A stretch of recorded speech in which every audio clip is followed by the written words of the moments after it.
আসসালামু আলাইকুম। সবাই কেমন আছেন? আশা করছি সবাই ভালো আছেন। আলহামদুলিল্লাহ, আল্লাহ তাআলার অশেষ রহমতে আমরাও ভালো আছি।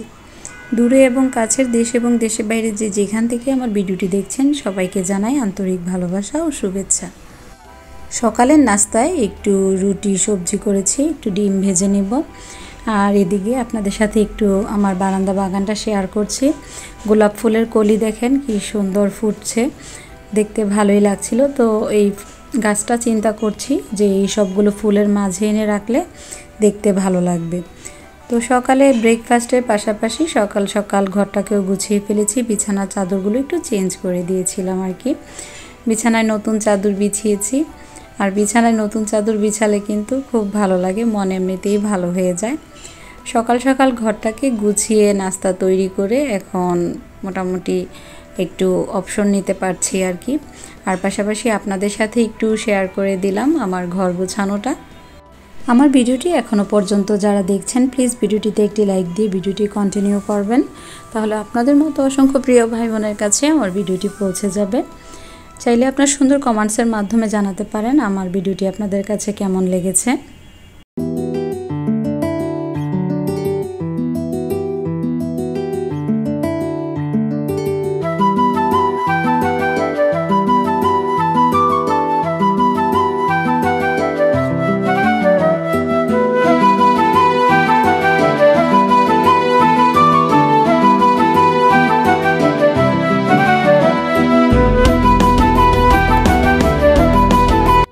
যেহেতু আমি ডেইলি লাইফস্টাইল ব্লগ শেয়ার করি, তাই চেষ্টা করি প্রতিদিনের ঘরের কাজকর্ম, রান্না বান্না সব কিছুই আপনাদের সাথে শেয়ার করার জন্য।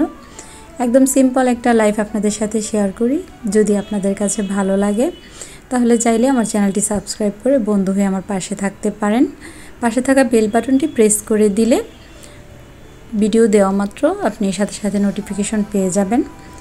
তো বাচ্চার জন্য এখানে আবার একটু স্যুপ নুডলস আর একটু ডিম ভেজে দিয়েছি। সকালে এমনই হয়, এক একজন আমরা এক এক ধরনের নাস্তা করি, বাচ্চাদেরকে একরকম দিতে হয়, দেখা যায় আমার একরকম মন চায়। তো যে যেটা খেতে চাই সেটাই তৈরি করে দেওয়ার চেষ্টা করি। আর ফুল গাছটা, গোলাপ ফুলের গাছটা এদিকে নিয়ে এসেছি। এখন না দেখতে একদম বাগানটা পরিপূর্ণ লাগছে। আর অল্প কিছু গাছই এখানে একসাথে যখন ফুলগুলো দেখি তখন খুব ভালো লাগে। আরও কিছু গাছের কালেকশন আনতে ইচ্ছে করছে, কিন্তু আবার চিন্তা করছি যে এগুলোর পরিচর্যারও একটা বিষয় থাকে। সবসময় যদি যত্ন না নেওয়া যায়, পরিষ্কার না রাখা যায়, যেহেতু আমার হেল্পিং হ্যান্ড নেই, আমার একা হাতেই সব কাজকর্ম করতে হয়, সেই কারণে সব কিছু চিন্তা ভাবনা করেই কিন্তু করতে হয়। তো এই তো এখন ডিম ভেজে দিচ্ছি, বাচ্চারা নাস্তা খেয়ে নেবে। ছোট মেয়েকে একটু নুডলস করে দিয়েছি, স্যুপ নুডলস, আর বড় মেয়েকে রুটি দিয়ে দিচ্ছি। রুটি ডিম আমি বড় মেয়ে একসাথে বসে খাবো।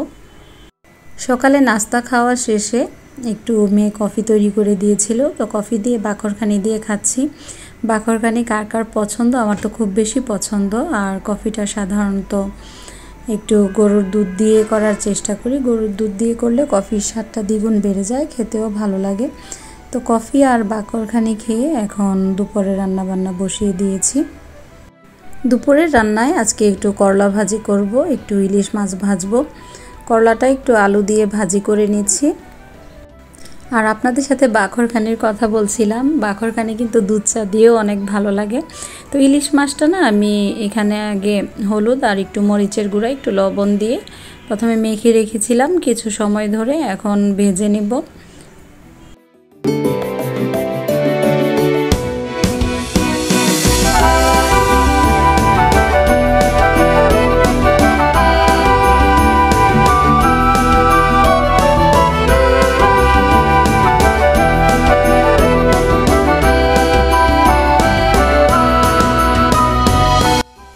আজকের ইলিশ মাছটা অনেক ভালো পড়েছিল, খেতে অনেক ভালো লেগেছে।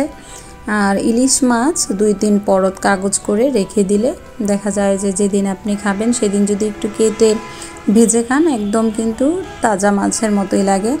আমি কি করেছি, ইলিশ মাছ রেখে আবার আমার ভাবির ফ্রিজে রেখে দিয়েছি, সেখান থেকে কেটে নিয়ে এসে দেখা যায় যে যেদিন খাই সেদিন নিয়ে আসি কেটে, তারপর একদম সাথে সাথে ভাজি।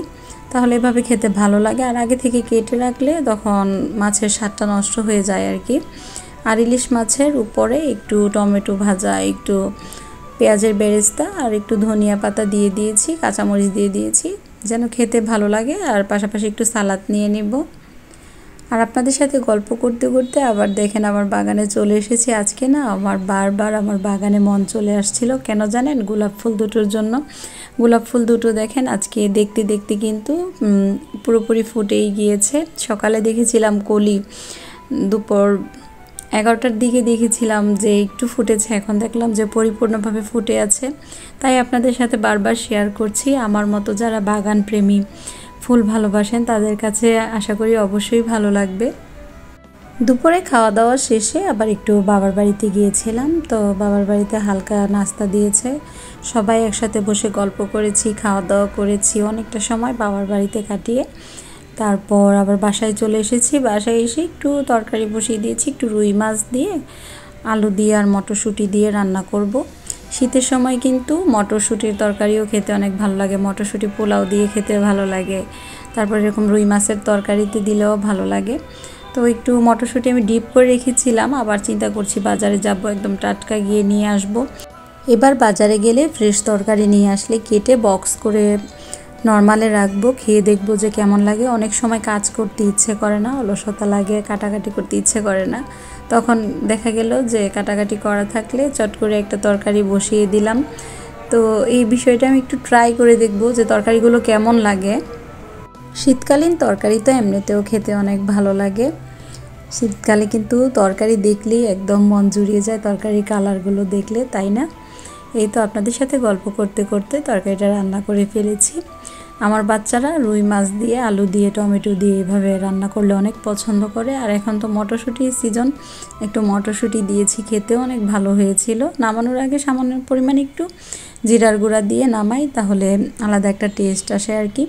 তো আজকের মতো রান্না বান্না আমার রাতে শেষ হয়ে গিয়েছে। আজকের মতো ভিডিওটি এই পর্যন্তই ছিল। আশা করছি আজকের এই ছোট্ট ভিডিওটি আপনাদের কাছে ভালো লেগেছে। সবার সুস্থতা ও মঙ্গল কামনা করে আজকের মতো ভিডিওটি শেষ করছি। সবাই সুস্থ থাকবেন, ভালো থাকবেন। আল্লাহ হাফেজ।